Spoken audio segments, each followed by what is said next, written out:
Donald Trump will for sure pick a team that thinks like him and more does as he wants done, but not without thanking some who have done so much to bring him where he is. He will want them to bring him more success and take him further down that path through the presidency. And there, who can think of anyone first but Elon Musk, his star campaigner and cheerleader and funder with million-dollar giveaways in the swing states through the campaign.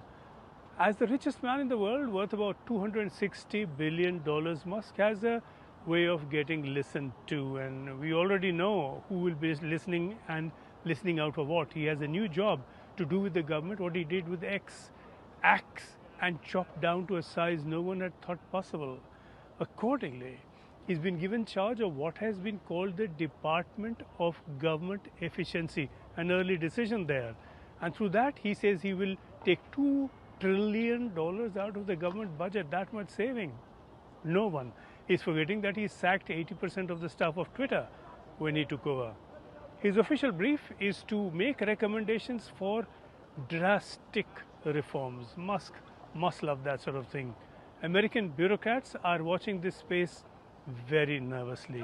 But of course, for Musk, this is not just about savings for the government. There will be money he expects to make out of government for himself, rural subsidies for his Starlink broadband, more contracts for SpaceX with Defense and NASA, already worth $15 billion.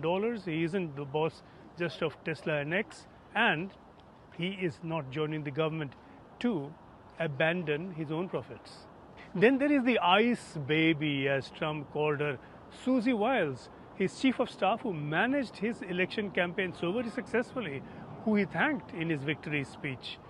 White House chief of staff, and in that role she would get to be everyone's boss except her own boss's boss. She is a long-standing Republican campaigner from Florida, a long association with Trump. The newspaper Politico calls her one of the most consequential people in American politics right now. Kevin McCarthy, earlier the House Speaker, and Brooke Rollins, Trump's former domestic policy advisor, are also positioning themselves for top jobs in and around the White House.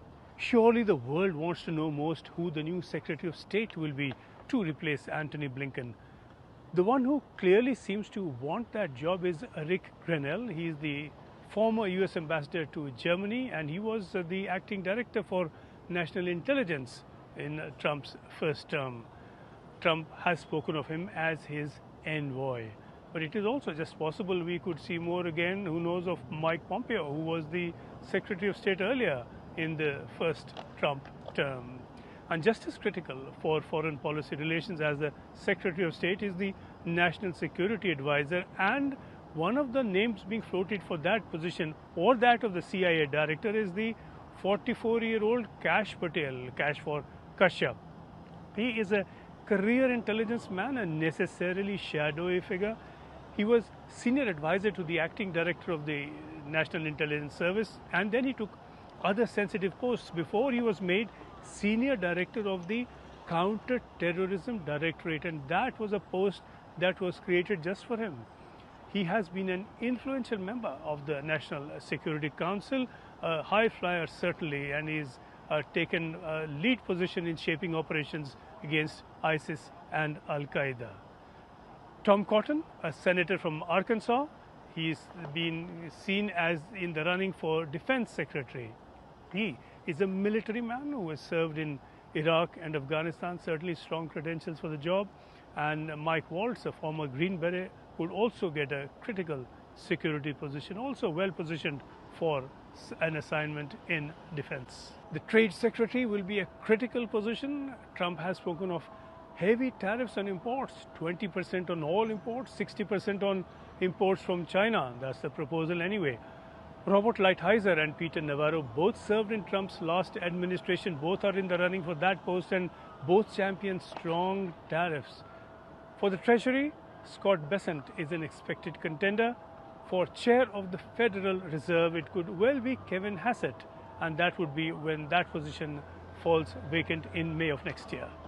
And there could be a position for Robert Kennedy Jr., likely held. Other newfound loyalists like Vivek Ramaswamy will be looking for something from the Trump administration, and he won't be the only one. Count in others who tried for the top job that Trump will now have: Nikki Haley, Ron DeSantis, and then Trump will need to pick someone rather carefully to carry out the mass deportation of undocumented migrants that he has promised, and he has promised to keep his promises. For that and for most other tasks, really, Trump will want to pick team leaders who can override the bureaucracy, such bureaucracy that survives Elon Musk, that is. Bureaucracy, government that can undo past ways and build a new America, as Trump really would like to see it.